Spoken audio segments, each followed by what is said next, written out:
Thanksgiving night was supposed to be peaceful. The house smelled like turkey, cinnamon, and lies. My daughter Heather had taken over everything, the cooking, the seating, even my place at the head of the table. I watched her laughing too loud, pretending this was her home. Across from her sat Beatrice, her smug mother-in-law, the queen of manipulation.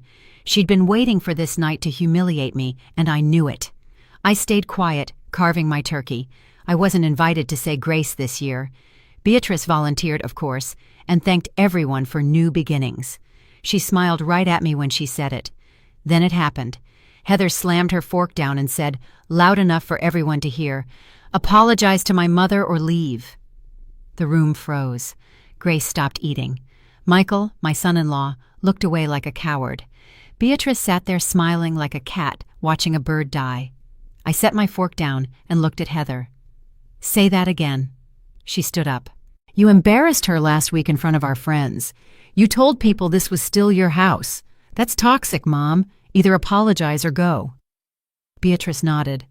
"It's about time someone set boundaries with her." My blood went cold. I didn't blink. "Boundaries? I paid for this roof, these walls, that table you're eating on. I built this family from nothing. And you want to talk to me about boundaries?" Heather's eyes hardened. "You always make everything about control. Maybe it's time you let someone else lead." I stood up slowly. The chair screeched across the floor. "Lead? You think standing at the head of a table makes you powerful? Sweetheart, power isn't in the seat. It's in who owns the house." Beatrice laughed, low and smug. "Oh, Harriet, still clinging to the past." I turned to her. "You've been living off my past for years." Her smile faltered. "Watch your tone." "Why? You've already taken everything else." Heather stepped between us. "Stop it. This is supposed to be Thanksgiving." I looked at her, my own daughter, and saw how much of Beatrice had already replaced me. "Thanksgiving ended the day you forgot who fed you." Beatrice pushed her plate away. "I think she's lost it." "Lost it?" I said, walking around the table toward her. "No, Beatrice, I've found it. I know about the checks, the false signatures, the money moved out of Henry's account after he died. You think I didn't notice?" Her face went white. Heather gasped. "What are you talking about?" I stopped right beside her. "Ask your sweet mother-in-law. She's been busy writing things that don't belong to her." Beatrice stood up, voice shaking. "That's a lie." I leaned closer, my voice calm. "No, it's a fact. And you should pray I don't decide to prove it tonight." Heather whispered, "Mom, please, you're scaring me." "Good. Maybe it's time you felt what I've been feeling." Michael tried to step in. "We should all calm down." I turned on him. "You should start by finding your spine, Michael." No one moved. No one breathed. I straightened my jacket. "You wanted me gone? Fine." Beatrice smirked, thinking she'd won. "Don't come back." I smiled for the first time that night. "Oh, I'll be back, just not as the guest you expect." Heather shouted after me, "If you walk out, that's it." I looked over my shoulder. "Then that's it." I walked to the door. Every step echoed like thunder in the quiet house. At the threshold, I stopped and turned back. Beatrice was pale. Heather looked lost. Grace was crying silently. "You should have remembered who built this table before trying to throw me out of it," I said. "Now enjoy your dinner while you still can." I opened the door. The cold wind hit my face. I didn't slam it, but the click of the lock was louder than any argument. Behind me, I heard Beatrice whisper, "She can't know." Heather's voice trembled. "Then why are you shaking?" I smiled as I walked into the night. They thought they'd silenced me. They had just woken up something far worse. I didn't sleep that night. My hands were steady, but my heart wasn't. By morning, the house that used to sound like family just felt rented. I made coffee and sat by the window, watching my daughter and Beatrice carry on like nothing happened. They were laughing again, louder this time, like victory tasted sweet. I walked into the kitchen. Beatrice didn't even turn around. "Oh, look who's up," she said. "Coffee's already made. You can help clean the dishes later." Heather gave me that nervous half smile. "Mom, please, let's not make yesterday worse." Yesterday? You mean the part where you threw me out of my own house? Beatrice laughed, stirring her cup. You were dramatic. It's a family home now. You should learn to share. Share? I repeated. Funny, I don't remember your name on the deed. Michael walked in, still in his robe. Please, can we not do this in front of Grace? Grace looked at me from the hallway, small, confused, clutching her stuffed rabbit. Grandma, are you leaving again? Beatrice answered for me. She might. Old people need rest, don't they, Harriet? I turned to her, my voice calm. You know, Beatrice, I've arrested people for less than the things you've done in this house. Heather gasped. Mom, you can't talk to her like that. Oh, but I can, and I will. Beatrice smiled, trying to sound kind. Heather, dear, this is what happens when women can't let go of control. They become bitter. Bitter? I walked toward her. No, bitter is what grows when snakes live under your roof. The air cracked. Heather stood between us. Stop it! She's my husband's mother. You have to respect her. I stared at my daughter, my only child. Respect? I said slowly. You're asking me to respect the woman who forged your father's signature before his body was even cold? Beatrice's face turned white. The spoon in her hand clattered onto the floor. Heather's voice broke. What are you saying? I took a deep breath. Henry's trust fund, the one meant for you and Grace, someone changed the withdrawal authorization 6 months ago. Guess whose handwriting was on it? Beatrice stammered. You can't prove that. Oh, I can. And when I do, you'll wish you'd stayed quiet at that dinner table. Heather backed away. Mom, please stop. I didn't. Do you know how many lies I've let slide just to keep this family from falling apart? I thought silence was protection. Turns out it was permission. Beatrice picked up her purse, pretending to be calm. You sound unwell. Maybe we should get you some help. I stepped closer, my voice steady. I don't need help. I need justice. And trust me, Beatrice, I know exactly where to start. Heather looked like she might cry. Mom, I didn't know. I know you didn't. That's what makes it worse. Beatrice grabbed her coat. Come on, Heather, let's go. You shouldn't have to deal with this nonsense. Heather hesitated. For the first time, she looked unsure. Mom, what are you going to do? I smiled, cold, quiet. I'm going to remind everyone who built this house. And I'm going to make sure the next time someone sits at that table, they'll know whose name is still on the papers. Beatrice glared at me one last time. You can't scare me. Then you've already made your first mistake, I said.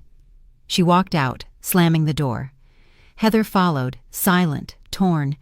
The moment the door closed, the laughter stopped, and so did the pretending. I stood alone in the kitchen, looking at the empty coffee cups, the crumbs, the mess they'd left behind. They thought they'd taken my home. They hadn't realized they'd just given me a reason to take everything back. That night I packed a small bag, just the essentials. My late husband Henry's photo, my old badge, and the silver key I'd kept hidden at the back of my drawer. Outside, the wind was howling through the magnolia trees. Inside, the silence was worse. It felt like the house itself was holding its breath. I sat in the living room and looked around. Every corner of that place carried a piece of my life. My wedding portrait, the scuffed baseboard from when Heather took her first steps, the faint smell of Henry's cologne that still lingered near the staircase. And now it all felt occupied by strangers. I heard footsteps on the stairs. Heather appeared in her robe, eyes red from crying. Mom, please don't do this. I didn't look up. Do what? Leave. You're still angry, I get it, but walking out solves nothing. I met her eyes, steady and cold. You're wrong. Walking out is the only thing that still means something. She came closer. You're making a mistake. Beatrice didn't do anything to you. I laughed once quietly. You really believe that? She's just trying to help. Help? I stood up. She's been stealing from you, Heather, from Grace, from your father's name, but you're too blind to see it. Heather's voice cracked. Why are you doing this? You can't stand that someone else has power. I don't care about power, I said. I care about truth, and you've been living in someone else's lie. She flinched. You've changed, Mom. No, I just stopped pretending. Behind her, Beatrice's voice sliced through the hall. Still here? I turned toward her. She stood by the doorway, already dressed to leave, perfume thick and false. This is my home, I said. Not anymore, she said with a smile. Heather and Michael live here now. You're a guest. A guest? Guests don't pay the mortgage. Guests don't build the walls. She took a slow step forward. You had your time. You're done. I looked at her like I was back in the interrogation room of my police days. No anger, just precision. You're making a big mistake, Heather pleaded. Mom, please don't. Beatrice crossed her arms. Apologize or leave. There it was again. Those same words. I nodded slowly. Very well. I walked to the closet, took my coat, and slipped my hand into the pocket. The silver key was still there. I held it tight. You think you've won, I said. But you've only just started losing. Beatrice scoffed. You can't threaten me. I stepped closer until I could smell the cheap perfume under her confidence. That wasn't a threat. That was a promise. Heather's voice shook. Where are you going? To get my house back. I opened the front door. The wind blew in, cold and sharp. Beatrice called after me. You're walking away from everything you built. I turned around one last time. No, I'm walking away from what you corrupted. The door slammed behind me, harder than I meant it to. The sound echoed through the empty hall like a final sentence. Out on the porch, I looked up at the dark windows of my own home. Behind them were people I once loved, now strangers I'd have to defeat. That night, I didn't cry. I didn't pray. I just whispered one line into the wind. If they want a war, they'll get one. And as I walked away, the silver key pressed against my palm, cold and real, reminding me that this wasn't the end. It was the start of taking everything back. I didn't sleep that night, not a second. My body was tired, but my mind wasn't done yet. By sunrise, I'd made a decision. If Beatrice wanted to play games, I'd show her what happens when a cop stops playing nice. I drove straight to Henry's old office downtown. It was dusty, untouched since the day he died. The smell of old paper and coffee still hung in the air. On the desk sat his black filing cabinet, the one he used for private clients. I pulled open the bottom drawer, and there it was, a worn leather ledger, brown and cracked, with his handwriting on the cover. I sat down, opened it, and started reading. At first it was just numbers, payments, insurance claims, property ledgers. Then my eyes caught something. Henry's signature, only it wasn't his.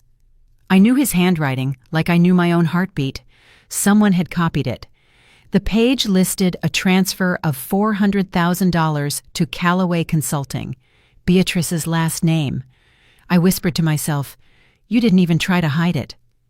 I flipped through more pages. There were 5 transfers, all in different amounts, all leading back to accounts tied to her company. One dated exactly 3 months after Henry's funeral. That's when the cold hit me. Beatrice didn't just manipulate my daughter. She'd been stealing from my husband's trust before the coffin was even in the ground. I felt my pulse slow. Not from fear, from clarity.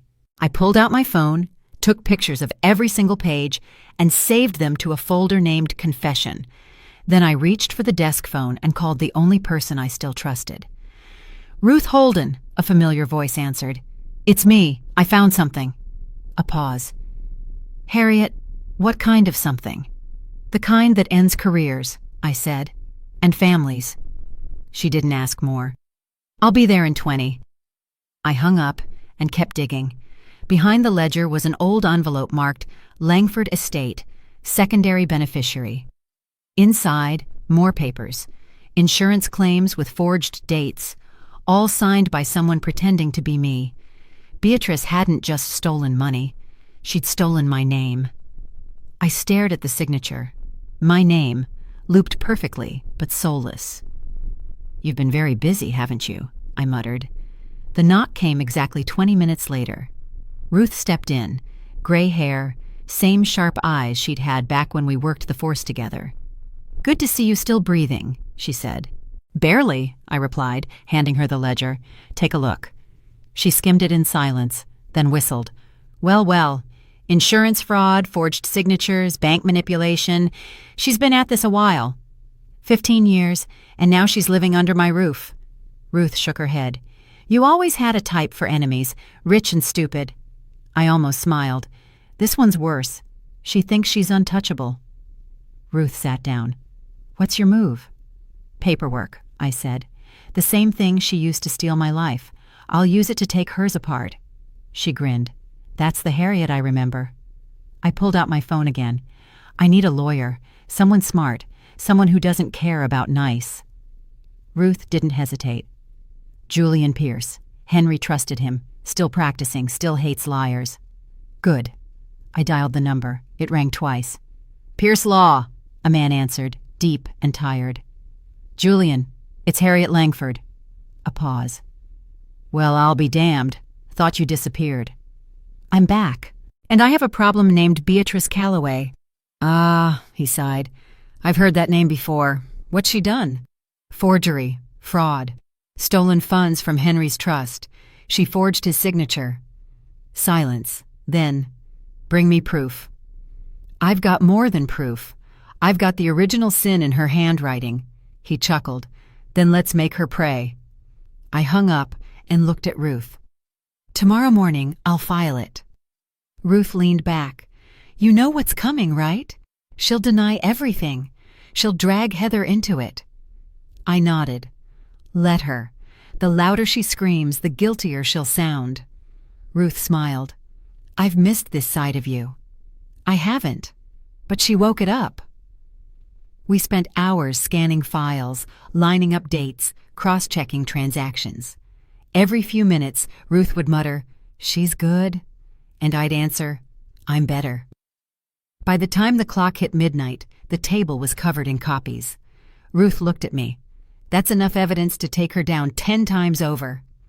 I closed the ledger. "Not yet. I want her to feel it first." Ruth raised an eyebrow. "You want to warn her?" "No. I want her to realize what I know without saying a word." Before she could answer, my phone buzzed. A text from Heather. "Mom, stop whatever you're planning. Beatrice says she'll sue you for harassment." I typed back, "Tell her she should start saving for lawyers. She'll need more than one." Ruth grinned. "That's cold. Justice is never warm." Then I did something I hadn't done in years. I called Beatrice directly. She answered on the 3rd ring. "Harriet, it's late." "I know. That's why I called. People like you can't sleep when they're guilty." "What are you talking about?" "I found Henry's ledger." Silence. Then, a shaky breath. "You're bluffing." "Am I? You should see the signatures. You really tried to match his pen pressure. Impressive, but sloppy." "You can't prove anything." "I don't have to. The bank can, the notary can, the court can." Her voice cracked. "You don't know what you're doing?" "Oh, I do. You should start packing, Beatrice. Your empire's built on stolen ink." She hung up. Ruth raised an eyebrow. "So that's the warning?" I nodded. "Now she knows the storm's real."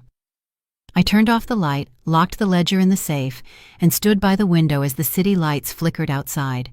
My reflection looked older, harder, but alive again.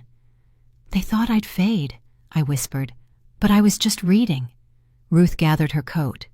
"You filing tomorrow?" "Yes. Tomorrow I walk into court, and I won't be the one apologizing." She smiled and left. I stayed behind, staring at the closed safe. Henry's voice echoed in my head. "Every lie leaves a number." I whispered, "And every number leaves a trail." Tomorrow, I'd follow that trail straight to Beatrice's door. They wanted me quiet.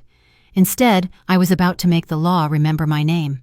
The next morning, I walked into Julian Pierce's office right when it opened. The secretary looked up, startled. "Do you have an appointment?" "Yes," I said, placing the ledger on her desk. "And it's the kind of appointment that makes people nervous." She didn't ask another question.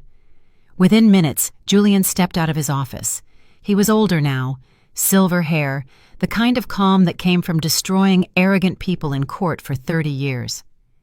"Harriet Langford," he said, smiling faintly. "You always show up with trouble in a briefcase." "Not trouble, evidence." He gestured to his office. "Come in." I followed him inside, laid the ledger on his desk, and opened it to the forged signatures. Julian put on his glasses, studying the pages in silence. Then he leaned back. "Forged withdrawals, insurance fraud, fake beneficiary forms." He exhaled slowly. "Beatrice Calloway really thought you'd never find this." "She counted on me being too old, too tired, too polite," I said. "She was wrong on all three." Julian smiled. "Good, because I can work with this. We'll file civil and criminal complaints simultaneously. Fraud, embezzlement, unlawful occupancy. She'll drown in paperwork before she even finds a lawyer." I nodded. "Perfect. I want it legal. I want it loud. I want her name printed next to the word guilty." He chuckled softly. "Still a cop at heart." "No, just someone who finally stopped forgiving." He looked up.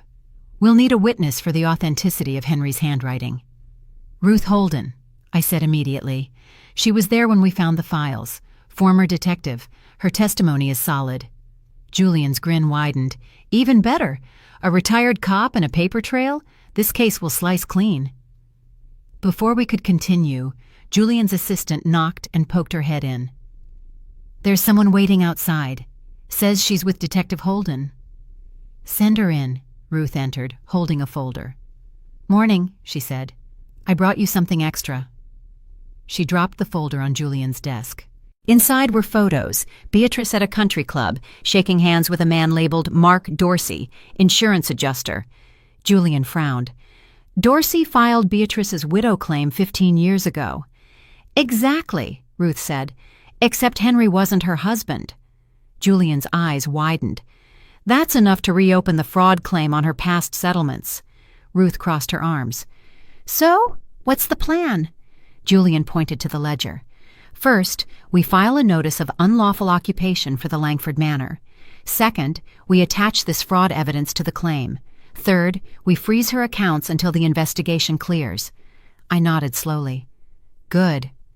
Let her feel what it's like to have something taken legally." Julian leaned forward. "You ready for what comes next? She'll panic. She'll call Heather. She'll play the victim." "She's already been rehearsing," I said coldly. "But this time, the script isn't hers." Ruth smirked. "You should see her face when the sheriff hands her that notice." Julian reached into his drawer and pulled out a single envelope. "I'll file the motion today. You'll get a certified copy by the end of the week. Keep it safe. It's the first nail in her coffin." I took the envelope and stood. "You know, Julian, I never liked the word revenge." He raised an eyebrow. "What word do you prefer?" "Justice. It lasts longer." Ruth chuckled. "You're terrifying when you're calm." "Calm is what scares people the most." Julian picked up the ledger again. "You've done half my work for me. Every page of this screams intent. Even the fake notary stamp is there. She used my daughter, manipulated her, turned her against me to hide her crimes. I'm done watching." Julian nodded. "Then it's time to act." He signed the first page of the complaint and stamped it. "There, it's official." The sound of that stamp hitting paper felt like a gunshot in slow motion. I stood taller. "When do they get served?" "Tomorrow morning," he said. "Langford Manor will have a deputy at the door. The moment Beatrice opens it, she'll know she's finished." I smiled. "Good. I'll be driving by. I want to see the look on her face." Ruth handed me a small magnolia leaf from her jacket pocket. "Found this outside the old manor. Figured you'd want it back." I took it, tracing the edge. "Funny. It used to mean home. Now it means war." Julian gathered the papers. "You've got every advantage, Harriet. Don't lose your cool. Let the evidence do the damage." "That's the plan," I said. "I'm done talking. From now on, the law speaks for me." He nodded. "We'll win this, Harriet. Quietly. Cleanly." I started for the door, then paused. "Julian," I said, turning back. "You know what the irony is?" He looked up. "What?" They told me to apologize or leave. Instead, I left, and now they'll be the ones begging." Ruth laughed softly. "Remind me never to get on your bad side." I slipped the envelope into my coat pocket and walked out of the office. The city air felt different now, sharper, alive. As I reached the car, my phone buzzed. A text from Heather. "Mom, what did you do? Beatrice is furious. She said someone's trying to take the house." I typed back, "Not someone, everyone she stole from." Then I slid my phone away and started the engine. Beatrice wanted silence. She was about to get headlines. And this time, my name would be printed above hers. By sunrise, I had a reason to fight. Not for love, not for peace, for proof. The streets were empty when I drove into town. The air was cold enough to sting, but it matched the feeling in my chest. I parked outside Henry's old office, the one he kept after retirement. The blinds were still drawn, dust settled like silence. No one had touched this place since he died. I unlocked the door and stepped in. The smell of paper and old coffee hit me. I flicked the light switch and saw everything just as he left it. Files, folders, the black cabinet in the corner, the same one he once said held the whole truth in numbers. I went straight to it. The bottom drawer stuck, like it was guarding something. I pulled harder, and a brown leather ledger slid out. Henry's handwriting was on the cover. I sat at his desk, opened the first page, and started reading. Payments, transfers, legal notes. Then one thing stopped me cold. Henry's signature. Except it wasn't his. The H was wrong. Too heavy, too perfect. It wasn't him. Next to it, $400,000 wired to Callaway Consulting. Beatrice's name. My hand tightened. "You didn't even try to hide it." I flipped the pages faster. More transactions. Same signature, same date pattern. The theft started right after Henry's funeral. While I was still writing thank you cards, she was writing checks. That's when it hit me.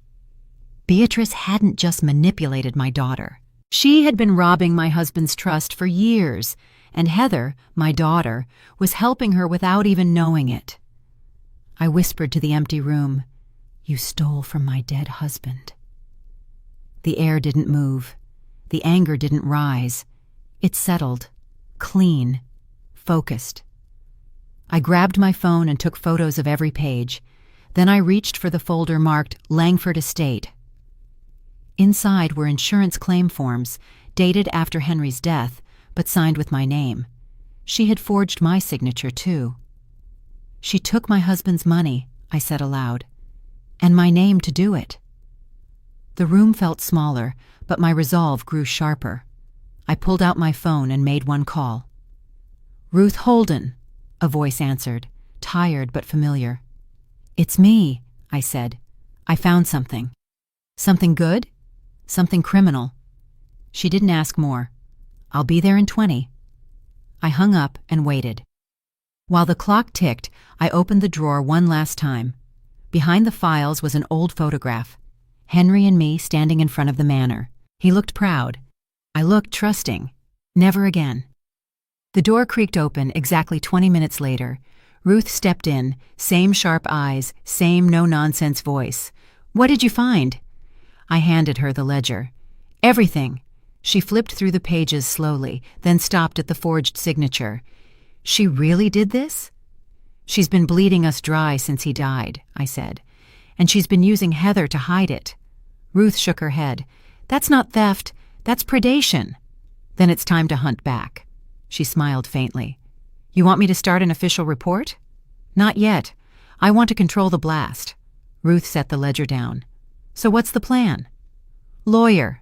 The one Henry trusted most. Julian Pierce." "Still around," Ruth said. "Mean as ever?" "Perfect," I said. I called him. 3 rings. "Pierce Law." "Julian, it's Harriet Langford." A pause. "Well, I'll be damned. I thought you disappeared." "I'm back, and I brought receipts." He chuckled. "That sounds like trouble." "Her name's Beatrice Callaway." The chuckle stopped. "What did she do?" "Forgery, fraud, theft, and arrogance. The last one's fatal." He was quiet for a long second. "Bring me the proof." I'll be there tomorrow. He hesitated, then said what I wanted to hear. Then tomorrow, the law remembers who you are. When the call ended, Ruth looked at me. You sure you want to go down this road?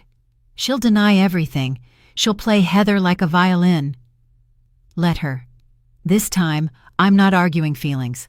I'm filing facts. Ruth crossed her arms. Still the coldest cop I ever knew. I stared at the ledger. No, I'm just the one who finally stopped forgiving. She smiled. I'll scan these and send them to Julian. Make backups, 2, and keep one off record. You expecting a fight? I'm counting on it. We worked for hours. Every page became evidence, every forged signature a bullet waiting for a courtroom. Ruth took photos, cross-checked accounts, connected transfers. By the time we finished, there was no doubt left. Beatrice wasn't a manipulator. She was a thief with lipstick. Ruth exhaled. You've got her cornered. Good. I want her to feel it. The phone on the desk buzzed. A text from Heather. Mom, stop whatever you're doing. Beatrice says she'll sue you for harassment. I typed back, she should hire extra lawyers. She'll need more than one. Ruth grinned. You're scaring me, Langford. Good. Fear's contagious. Let it reach her first. She nodded to the ledger. You going to tell Heather the truth? When it's written on a court document. Not before. The sky outside had turned dark again. The lamplight hit the pages, and I saw Henry's handwriting fade under Beatrice's fake one. It felt symbolic. A dead man's legacy overwritten by greed. Not for long. I locked the ledger in the safe and turned the key twice. The sound was final. Tomorrow, we start. Ruth grabbed her coat. You sure you don't want to rest? I rested for 15 years. Now I work. She stopped by the door. What will you do first? I looked out the window, the city lights reflecting in the glass. Deliver the proof. Then I'll watch her lose everything she built on lies. Ruth nodded. You always were precise. I smiled faintly. That's why they should have left me alone. She left, and the door clicked shut behind her. I stood alone, hand on the safe, heartbeat steady. They wanted an apology, I whispered. They'll get a verdict instead. The night was silent again, but this time it wasn't empty. It was waiting. Tomorrow I would bring that ledger into Julian Pierce's office and sign the papers myself. Not as a widow, not as a victim, as Harriet Langford, woman who remembers, woman who records, woman who wins. The next morning, I walked into Julian Pierce's office right when it opened. The secretary looked up, startled. Do you have an appointment? Yes, I said, placing the ledger on her desk. And it's the kind of appointment that makes people nervous. She didn't ask another question. Within minutes, Julian stepped out of his office. He was older now, silver hair, the kind of calm that came from destroying arrogant people in court for 30 years. Harriet Langford, he said, smiling faintly, you always show up with trouble in a briefcase. Not trouble. Evidence. He gestured to his office. Come in. I followed him inside, laid the ledger on his desk, and opened it to the forged signatures. Julian put on his glasses, studying the pages in silence. Then he leaned back. Forged withdrawals, insurance fraud, fake beneficiary forms. He exhaled slowly. Beatrice Calloway really thought you'd never find this. She counted on me being too old, too tired, too polite, I said. She was wrong on all 3. Julian smiled. Good, because I can work with this. We'll file civil and criminal complaints simultaneously. Fraud, embezzlement, unlawful occupancy. She'll drown in paperwork before she even finds a lawyer. I nodded. Perfect. I want it legal. I want it loud. I want her name printed next to the word guilty. He chuckled softly. Still a cop at heart. No, I said. Just someone who finally stopped forgiving. He looked up. We'll need a witness for the authenticity of Henry's handwriting. Ruth Holden, I said immediately. She was there when we found the files. Former detective. Her testimony is solid. Julian's grin widened. Even better. A retired cop and a paper trail? This case will slice clean." Before we could continue, Julian's assistant knocked and poked her head in. "There's someone waiting outside. Says she's with Detective Holden." "Send her in," I said. Ruth entered holding a folder. "Morning," she said. "I brought you something extra." She dropped the folder on Julian's desk. Inside were photos: Beatrice at a country club, shaking hands with a man labeled Mark Dorsey, insurance adjuster. Julian frowned. Dorsey filed Beatrice's widow claim 15 years ago. "Exactly," Ruth said, "except Henry wasn't her husband." Julian's eyes widened. "That's enough to reopen the fraud claim on her past settlements." Ruth crossed her arms. "So, what's the plan?" Julian pointed to the ledger. "First, we file a notice of unlawful occupation for the Langford Manor. Second, we attach this fraud evidence to the claim. Third, we freeze her accounts until the investigation clears." I nodded slowly. "Good. Let her feel what it's like to have something taken legally." Julian leaned forward. "You ready for what comes next? She'll panic. She'll call Heather. She'll play the victim." "She's already been rehearsing," I said coldly, "but this time the script isn't hers." Ruth smirked. "You should see her face when the sheriff hands her that notice." Julian reached into his drawer and pulled out a single envelope. "I'll file the motion today. You'll get a certified copy by the end of the week. Keep it safe. It's the first nail in her coffin." I took the envelope and stood. "You know, Julian, I never liked the word revenge." He raised an eyebrow. "What word do you prefer?" "Justice," I said. "It lasts longer." Ruth chuckled. "You're terrifying when you're calm." "Calm is what scares people the most," I said. Julian picked up the ledger again. "You've done half my work for me. Every page of this screams intent. Even the fake notary stamp is there." "She used my daughter," I said quietly. "Manipulated her, turned her against me to hide her crimes. I'm done watching." Julian nodded. "Then it's time to act." He signed the first page of the complaint and stamped it. "There, it's official." The sound of that stamp hitting paper felt like a gunshot in slow motion. I stood taller. "When do they get served?" "Tomorrow morning," he said. "Langford Manor will have a deputy at the door. The moment Beatrice opens it, she'll know she's finished." I smiled. "Good. I'll be driving by. I want to see the look on her face." Ruth handed me a small magnolia leaf from her jacket pocket. "Found this outside the old manor. Figured you'd want it back." I took it, tracing the edge. "Funny, it used to mean home. Now it means war." Julian gathered the papers. "You've got every advantage, Harriet. Don't lose your cool. Let the evidence do the damage." "That's the plan," I said. "I'm done talking. From now on, the law speaks for me." He nodded. "We'll win this, Harriet. Quietly. Cleanly." I started for the door, then paused.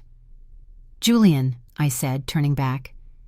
"You know what the irony is?" He looked up. "What?" "They told me to apologize or leave. Instead, I left. And now they'll be the ones begging." Ruth laughed softly. "Remind me never to get on your bad side." I slipped the envelope into my coat pocket and walked out of the office. The city air felt different now, sharper, alive. As I reached the car, my phone buzzed. A text from Heather. "Mom, what did you do? Beatrice is furious. She said someone's trying to take the house." I typed back, "Not someone. Everyone she stole from." Then I slid my phone away and started the engine. Beatrice wanted silence. She was about to get headlines. And this time, my name would be printed above hers. By the time the sun rose the next day, the war had already started. Julian filed the motion before breakfast. Fraud, forgery, unlawful occupation. Within hours, the paperwork became official, stamped, sealed, and delivered. It was no longer my anger. It was the law. At 10 sharp, I met him outside the courthouse. He handed me a copy of the eviction notice folded neatly inside a manila envelope. "This is it," he said. "Beatrice Calloway has 72 hours to vacate Langford Manor or face criminal charges." I traced the red seal with my thumb. "Good. Let her open it herself." Julian gave me a look. "You sure you don't want to stay away from the scene?" "No," I said. "She took my house while I was still mourning. She deserves to watch me take it back while she's still smiling." We drove there together. Langford Manor looked the same from the outside. White columns, trimmed hedges, windows polished to a lie. But I could feel the shift already. It wasn't her stage anymore. It was her downfall. Ruth pulled up moments later, camera in hand. "Sheriff's office will serve it at noon," she said. "You just watch." I nodded. "I've waited long enough." We stood across the street, hidden by a magnolia tree. At 12:03, the sheriff's car rolled in. The deputy stepped out, envelope in hand, walking up the front steps with the weight of the state behind him. Heather opened the door first. Her face drained when she saw the uniform. "What's this?" "Official delivery for Beatrice Calloway," the deputy said. Beatrice appeared behind her, perfume and false confidence filling the doorway. She smiled like she was greeting a guest. "Officer, there must be a mistake." He cut her off. "Court order, ma'am. You've been served." The moment her eyes caught her own name on that paper, her smile cracked. Heather reached for the document. "What does it say?" Beatrice snapped. "Nothing. It's a misunderstanding." The deputy turned away. "You have 72 hours. Then he left. Simple, legal, final. Beatrice stood frozen. Heather read the paper anyway, and I watched her lips move. Fraud. Forgery. Eviction.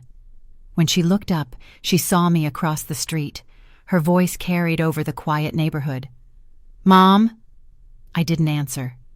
Beatrice turned, followed Heather's gaze, and spotted me. Her face turned pale, then red. She stormed down the porch steps. "You did this!" "Say." I stayed where I was. "No," I said. "You did this 15 years ago when you forged my husband's name. You can't prove anything." "I can," I said, "and I already filed it." She froze. "You went to the police?" "To the court," I corrected. "It's cleaner that way." Heather came closer, shaking. "Mom, why would you—" I stopped her. "Don't defend her, Heather. The woman you call family forged your inheritance. She built her luxury out of your father's grave." Heather looked at Beatrice like she was seeing her for the first time. "Is that true?" Beatrice didn't answer. Her silence was louder than any confession. I stepped forward, slow and deliberate. "You told me to apologize or leave. I left. Now it's your turn to pack." Her voice broke. "You wouldn't dare." "Oh, I dare," I said softly. "You just mistook patience for weakness." Heather backed away. "Mom, please stop." "I already have," I said. "The law will finish it." Beatrice's hands trembled. "You'll ruin us." I smiled faintly. "No, I'll just return what was already mine." She glared, desperate. "You think people will believe you?" "They don't have to," I said. "The documents speak louder." Ruth raised her camera, taking one photo of the scene. Beatrice mid-scream, Heather in shock, me calm as the wind. "Don't worry," Ruth said. "We'll keep it for the record." Beatrice turned on Heather. "Are you just going to stand there? Do something!" Heather whispered. "I don't even know who you are." That silence after hit harder than the shouting. Beatrice turned back toward me, voice breaking. "You're a monster." I took one step closer. "No, Beatrice, I'm the consequence." Then I turned away. I didn't need to see her crumble. Justice doesn't need witnesses. It just needs time. Julian joined me at the car. "You know this will make headlines, right?" "I hope so," I said.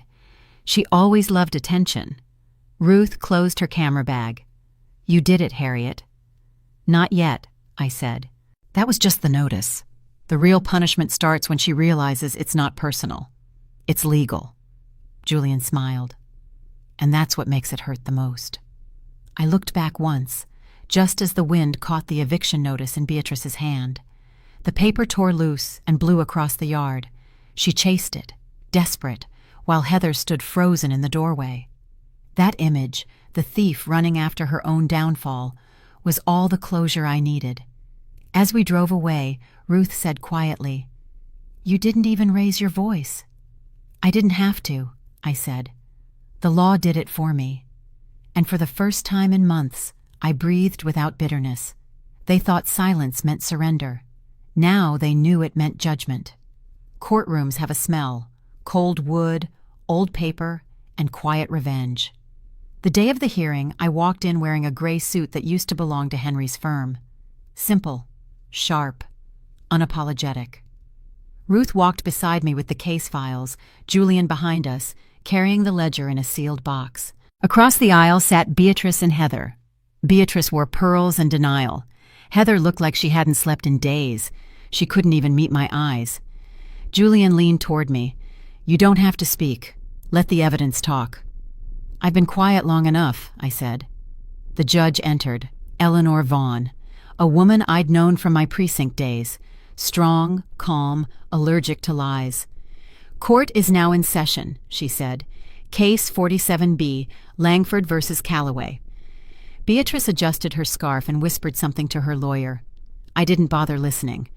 I was too busy watching her confidence peel away. Julian began, "Your Honor, my client, Mrs. Harriet Langford, seeks rightful ownership of Langford Manor and restitution for financial fraud committed by the defendant, Beatrice Calloway." The judge nodded. "Proceed." Julian opened the box and placed the leather ledger on the table. This book belonged to the late Henry Langford. Inside are records of trust transactions, all signed by the defendant. Beatrice's lawyer stood. "Objection. The signatures are clearly Henry Langford's." Julian smiled thinly. "That's what she wants you to believe." He flipped to the page and placed two documents side by side, one real, one fake. We ran handwriting analysis. The authentic signature shows pressure variance, natural curve. The forged one, flat, mechanical, done by tracing.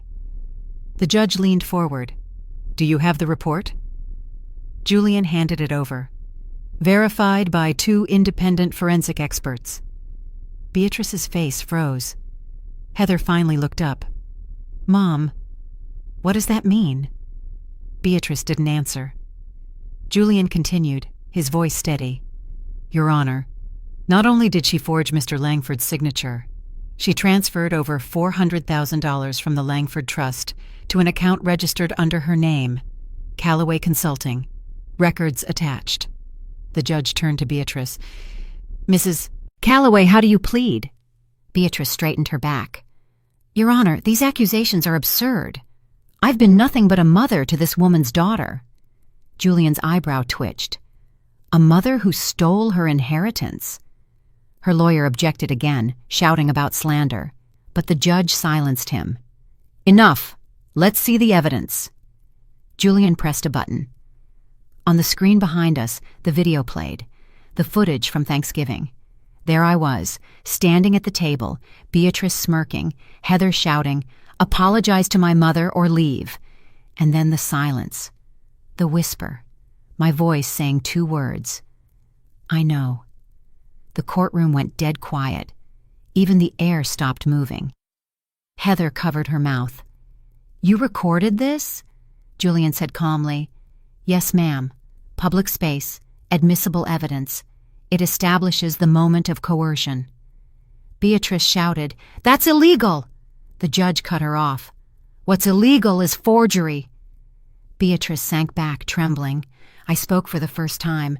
"Your Honor, they humiliated me in my own home. They believed I was old enough to forget. They didn't realize I wrote everything down." The judge looked at me, her expression unreadable.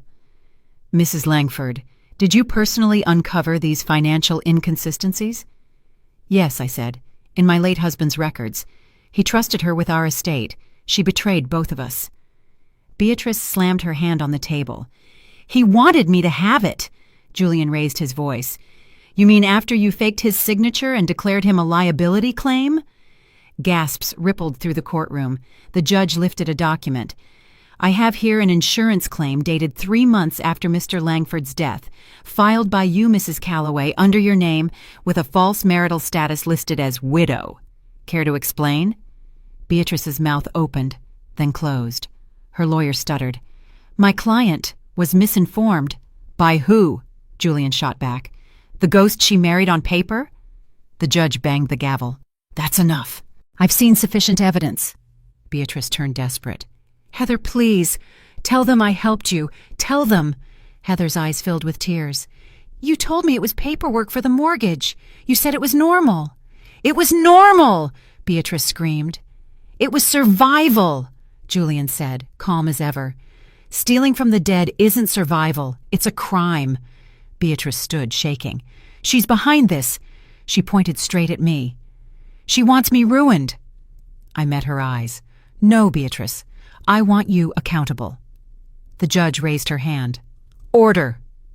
The courtroom fell silent again. After a moment, the judge spoke, clear and sharp. "This court finds sufficient grounds for immediate seizure of Langford Manor and all assets connected to the Langford Trust pending full investigation. Mrs. Calloway, you are hereby charged with forgery, fraud, and unlawful enrichment." The gavel struck wood like thunder. Heather's sob broke through the silence. "Mom," she whispered, voice cracking. "You lied to all of us." Beatrice reached for her, but Heather stepped back. "Don't." She turned to me, tears streaming. "I didn't know. I swear I didn't." I nodded. "Then start learning the difference between loyalty and blindness." Julian closed his briefcase. "That's justice, Mrs. Langford." I exhaled. "No, that's consequence." As we left the courtroom, cameras flashed. Reporters shouted questions. "Mrs. Langford, how does it feel to win?" I stopped at the courthouse steps. "I didn't win," I said. "I just took back what was mine." Julian smiled as we walked to the car. "You handled that better than most lawyers." "I had 15 years to rehearse," I said.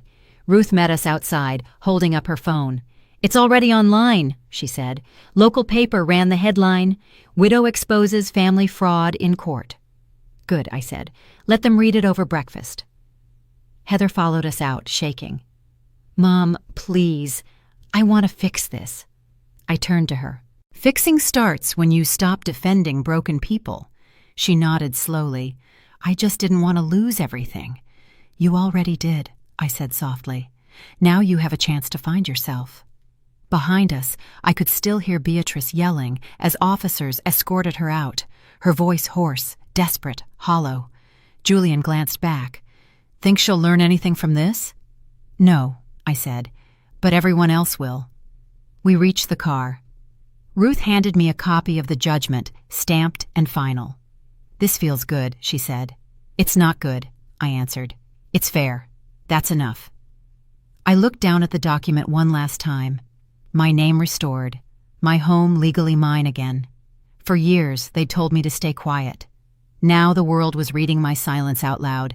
Justice didn't need an audience, but this time it had one anyway, and it applauded. 3 days after the trial, the house was quiet again. Langford Manor was mine on paper, but silence doesn't feel like victory. It feels like an echo, I walked through each room slowly, barefoot, letting the wood creak beneath me. Every sound was a memory I hadn't invited. The dining room still smelled like Thanksgiving, burnt candles, cheap perfume, and betrayal. The same table where Heather once shouted, "Apologize or leave." Now the chairs were empty, and the echo of her voice had turned into dust. On the mantel, I placed the court's stamped order beside Henry's photograph. "Done," I whispered. "It's over." But peace never comes with paperwork. That night, as rain tapped against the windows, I heard the gravel crunch outside. A car door slammed, then another. When I opened the front door, Heather stood there, soaked and shivering, clutching a small box. "Mom," she said softly, "can I come in?" I stepped aside. No words, no gesture, just space. She walked in and stood in the center of the hallway, the same spot where she once told me I was the problem. Now she looked smaller, older, like the truth had aged her overnight. "I didn't know," she said. "I swear I didn't." "I believe you," I replied. "But you didn't want to know either." Her eyes filled. "She told me you were controlling, that you'd keep everything to yourself." "She was right," I said quietly. "Except I don't keep everything, just what's mine." Heather placed the box on the table. "These are Dad's letters. Beatrice kept them hidden. She said they didn't matter." My chest tightened. I hadn't seen Henry's handwriting in 15 years. The ink was faded, but his words were still sharp. "If anything happens to me, Harriet knows what to do. Trust her judgment, not their charm. I closed the lid slowly. She always underestimated him. Heather's voice cracked. I was blind. I let her fill my head with poison. I thought I was standing up for myself. You were standing in her shadow, I said. She looked down, ashamed. I came to ask if you could ever forgive me. Forgiveness isn't the point, I said. Understanding is. Heather swallowed hard. I sold everything she bought me. Jewelry, clothes, the car. I didn't want any of it. That's a start, I said. But don't do it for me. Do it so you can look your daughter in the eye one day. She nodded, tears falling silently. Grace keeps asking when we can see you again. My throat tightened. Whenever she wants. She's innocent in all this. Heather wiped her face. She misses you.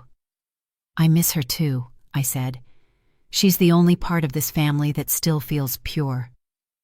There was a long pause, just the sound of rain between us. Then she asked, Do you ever regret how cold you can be? I looked at her. Cold kept me alive, Heather. Warmth was what they used to burn me.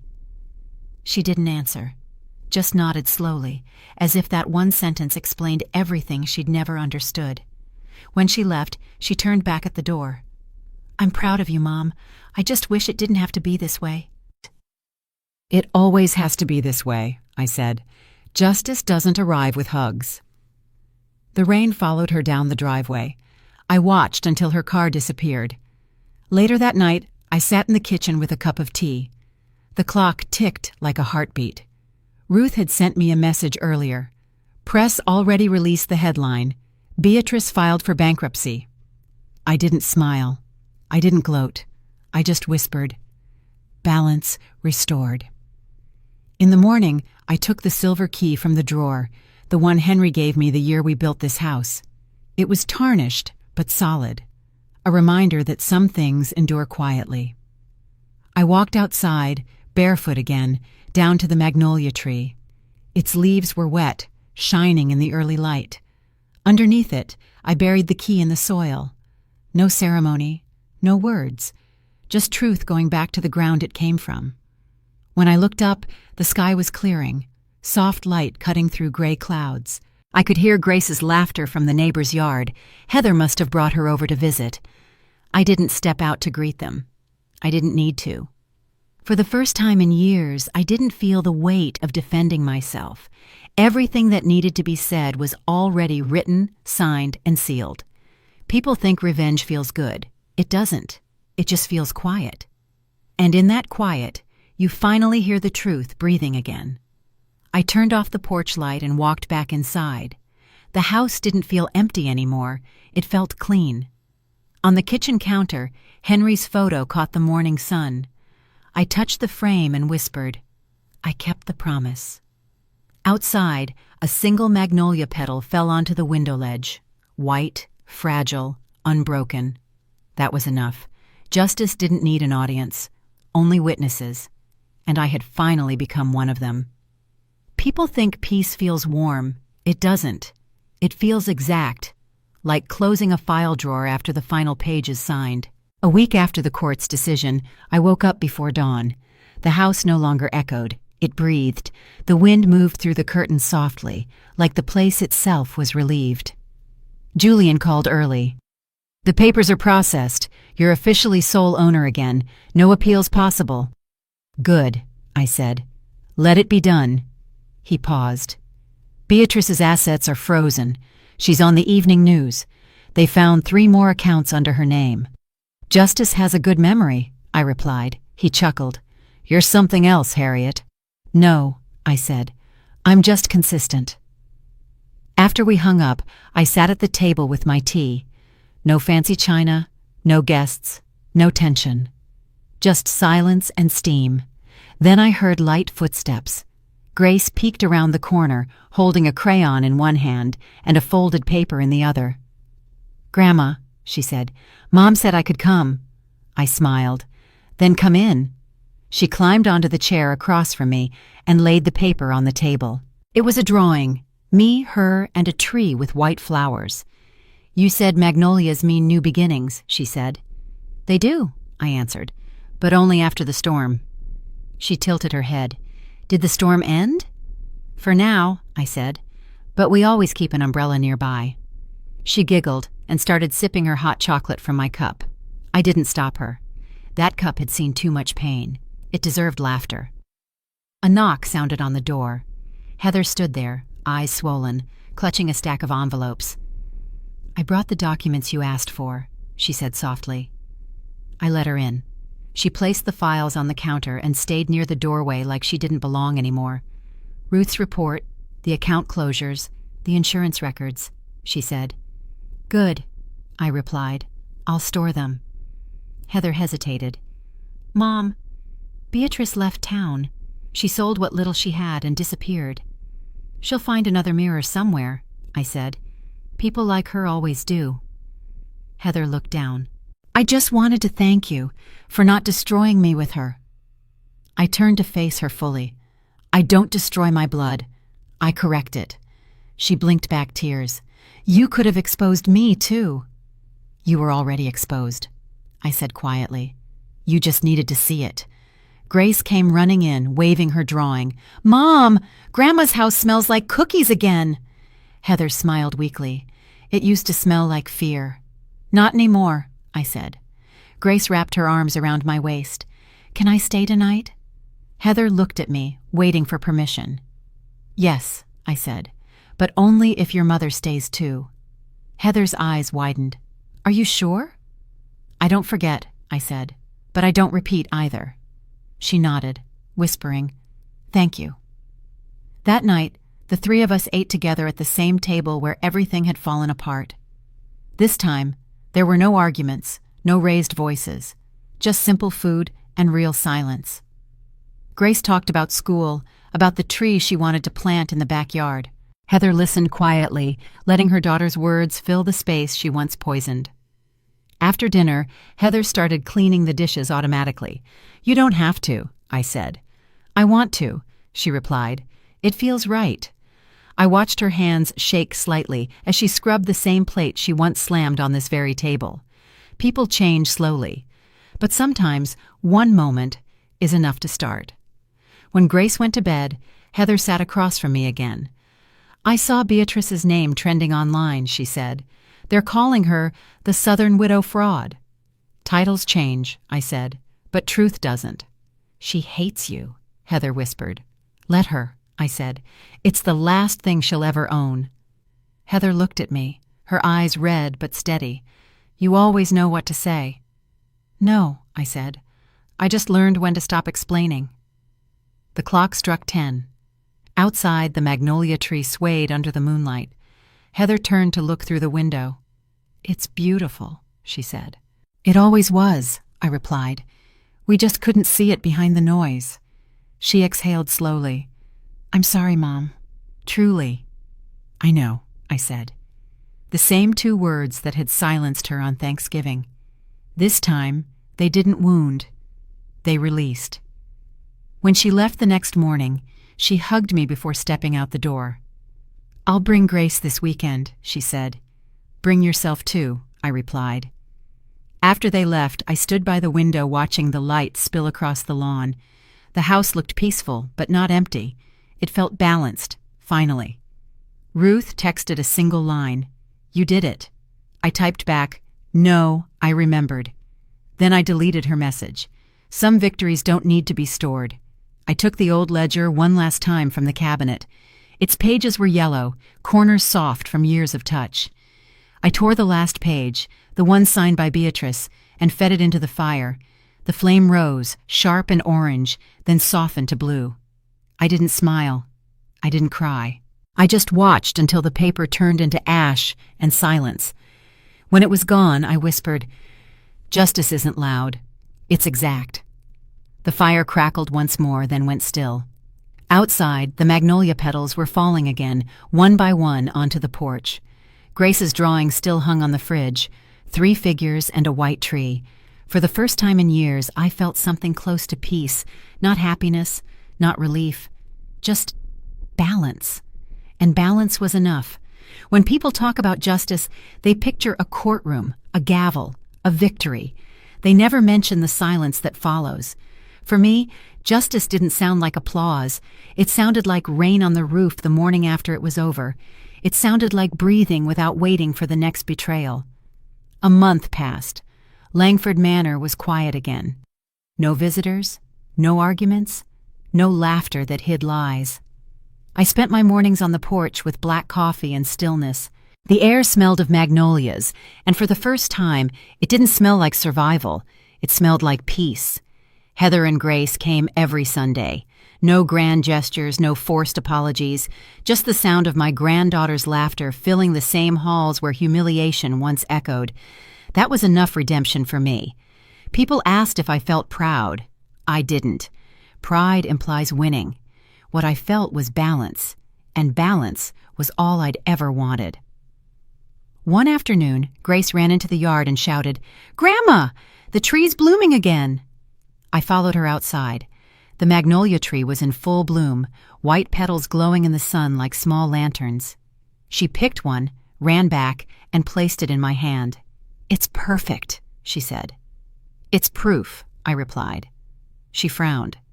"Proof of what?" "That storms can end," I said. Inside, I sat down with the old leather ledger, its last surviving page blank. I took Henry's pen and wrote 4 words. Truth keeps its promise. Then I closed it for good. In the distance, a car door shut, Heather's voice calling Grace to go home. Before leaving, she turned to me and said quietly, "You were right about everything." "No," I said. "I was just patient." She smiled, nodded once, and drove away. As the sun dropped lower, the house glowed gold against the fading sky. I looked around at the walls, the furniture, the photographs, everything they once used against me to call me cold, difficult, ungrateful. Now it all stood in silence, waiting for my permission to rest. I walked to the fireplace where the ashes of Beatrice's forged documents had long cooled. From my pocket, I took the silver key, tarnished, heavy, and loyal. Henry's gift. It had outlasted every lie. I placed it on the mantel and whispered, "This house belongs to truth now." Then I turned off the lights and stepped outside. The air was cool, the sky wide and clean. A slow wind carried the smell of magnolia across the yard. The same breeze that once carried whispers of betrayal now carried nothing but peace. I didn't need revenge anymore. I didn't need them to understand, or regret, or apologize. All I needed was what I finally had: quiet, earned peace. People mistake silence for weakness. They never realize silence is a decision, a weapon sharper than rage, a closing line you never have to say twice. As I locked the door one last time, the final echo of the latch sounded like an answer. I looked up at the fading sun and said softly, "Justice isn't revenge. It's remembering the truth and never bowing." Then I smiled, small, real, final, because I hadn't just won, I had ended it. And in that ending, I found everything they said I'd lost: my dignity, my calm, my name. That's what justice truly is. Not noise, not fury, just quiet truth, standing tall. And for the first time in years, I walked away from Langford Manor without looking back, because everything that mattered was already inside me. And peace doesn't need witnesses. 2 weeks later, I found an envelope in my mailbox. No name, just my address in shaky handwriting I knew too well. Heather. I stood there for a moment, holding it under the morning light. It wasn't heavy, but it felt like the past was asking for one last conversation. Inside was a short letter, no fancy paper, no perfume, just truth trying to stand again. Mom, I used to think silence meant weakness. Now I know it meant control. I thought you loved power more than people, but you loved order, and I confused that with cruelty. I wish I had listened before Beatrice turned me into a mirror of herself. I wish I had known that what you protected wasn't money. It was our name. I'm sorry for everything I said. I'm sorry for making you the villain in a story where you were the only one who told the truth. If forgiveness is possible, I'll wait for it. If not, I understand. Love, Heather. Love. I read it twice. Then I read it again. I didn't cry. I didn't smile. My hands didn't shake. Only the air did. It's strange how words can arrive too late and still sound like healing. I folded the letter and placed it on the table beside Henry's photograph. His eyes, frozen in that old picture, seemed to say, "You did it. You kept the line straight." I made tea. 1 cup. I didn't add sugar. Not anymore. Life was sweet enough in its silence. People think forgiveness is a door you open. It isn't. It's the wall you choose not to rebuild. Heather wanted my forgiveness, but forgiveness isn't something you give. It's something you stop needing. I had already forgiven her the moment I stopped explaining myself. I walked through the house slowly, past every scar they'd left behind. The empty dining room, the faint scratch on the table where Heather once slammed her ring, the faded carpet where Beatrice dropped her fake tears. Everything was still there, but none of it could hurt me anymore. My revenge hadn't come from court orders or money transfers. It came from peace, and peace, I'd learned, is the loudest kind of consequence. The phone rang. Ruth's number. "Did you get the letter?" she asked. I did. "And?" I read it. Then I stopped reading. Ruth laughed quietly. "You really are made of steel." "No, I'm made of memory. It's stronger." Before hanging up, she said, "Be proud, Harriet. You walked through fire and never screamed." I looked out the window. Grace was outside, playing under the magnolia tree. Her laughter carried through the glass like a hymn. She called out, "Grandma, Mom says she'll visit next week. Can she come?" I hesitated for a moment, then said, "Yes, but tell her she doesn't need to bring flowers. Just herself." Grace nodded, smiling. "She said she wants to talk." "I know." When she ran back to her swing, I sat on the couch and stared at the sunlight spilling across the floor. The house didn't feel haunted anymore. It felt earned. That night, I opened the letter one last time. I traced the last line with my finger. If not, I understand. And for once, she was right. Understanding was enough. I placed the letter inside the old ledger, the same one that once held proof of their betrayal. This time, it held proof of redemption. Then I locked the drawer, turned off the light, and let the quiet stretch across the house. In the darkness, I whispered, "Forgiveness should never cost dignity." The clock ticked once, then stopped, and for the first time in decades, my heart didn't race to catch up. People think peace means letting go. It doesn't. It means keeping everything that mattered, and finally, being able to live with it. Heather would visit again. I knew she would. And when she did, I wouldn't greet her with coldness or tears. I'd greet her with tea. 1 cup for her, 1 for me. No apologies, no speeches, just silence. The kind that doesn't hurt anymore. The kind that ends everything that ever tried to break you. 6 months later, the house was no longer Langford Manor. It was just a place with walls and windows, and peace. I sold it quietly. No open house, no bidding war. Just 1 signature and a silent handshake. When the new owners asked why I was selling, I said, "Because it's time for truth to live somewhere else." I moved to a small ranch outside Savannah. 2 acres, a white fence, a porch that creaked when the wind changed. I kept only what mattered: Henry's photograph, the silver key, and a single magnolia bloom pressed between the ledger's last pages. Every morning, I woke before dawn, brewed black coffee, and watched the horizon catch fire. No more courtrooms, no more phone calls, just birds, sunlight, and the sound of a world that didn't owe me an apology. One morning, Grace came running across the yard, her hair tangled, her laughter chasing the wind. "Grandma! Grandma!" she shouted. Behind her, Heather walked slower, calmer, like someone learning how to exist without guilt. They had driven 2 hours just to visit. Grace jumped straight into my arms, waving a small notebook. "Look, I started my own ledger, like yours." I smiled. "And what do you write in it?" "Good things," she said, "like when Mom smiles or when you laugh." Heather laughed softly. "She says she's keeping a record of truth." Then she's already smarter than both of us, I said. We sat on the porch together. Heather brought pie. Grace fed the horses. For the first time in years, it didn't feel like we were trying to fix anything. It felt like everything had finally settled into place. Heather looked out toward the fence line and said, "You were right about silence. It doesn't hurt anymore." "It never did," I said. "It only scared people who lived on noise." She nodded. "I used to hate how calm you were. I thought it meant you didn't care." "I cared enough to stay still," I said. "That's harder than shouting." She smiled and whispered, "I see that now." Grace ran back, holding a wildflower. "Can we plant it by the porch?" "Yes," I said.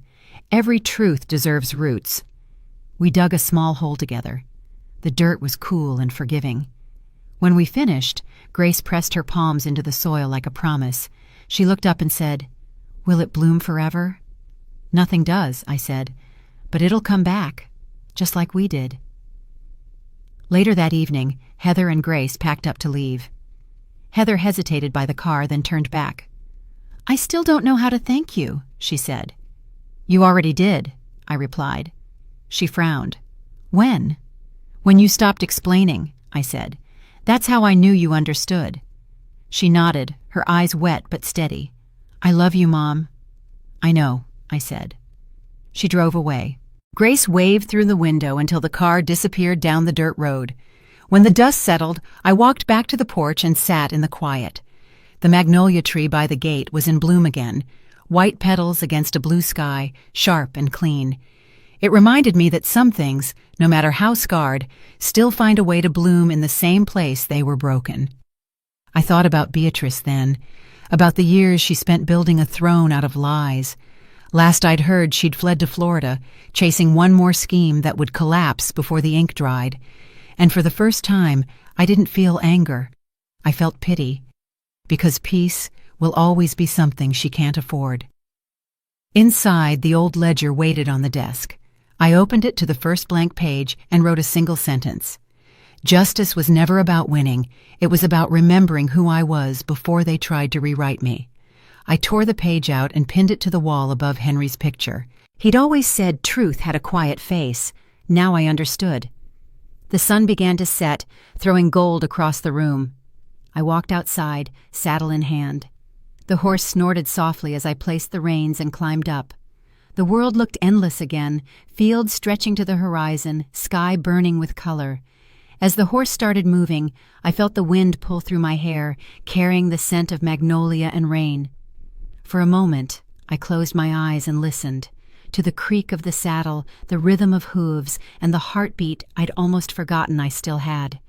I thought of everything I'd lost, everything I'd earned, and everything I refused to regret. People believe revenge is power. They're wrong. Power is peace after the storm. Power is walking away without noise, without hate, without needing anyone to know you were right. Because the truth always knows, and that's enough. As the sky turned orange, I whispered to the wind, "Justice isn't revenge. It's memory kept alive." Then I laughed. Small, quiet, free. For the first time in a lifetime, I didn't feel like someone's mother, widow, or victim. I just felt whole. The horse trotted faster, the fence disappeared behind me, and the last light of day caught the magnolia bloom pinned to my jacket. White, still, unbroken. That was my legacy. Not the house, not the money, just the lesson that silence, when chosen, can move mountains. And as the horizon swallowed the sun, I spoke the last words I would ever need to say. I never bowed. Then I rode toward the light.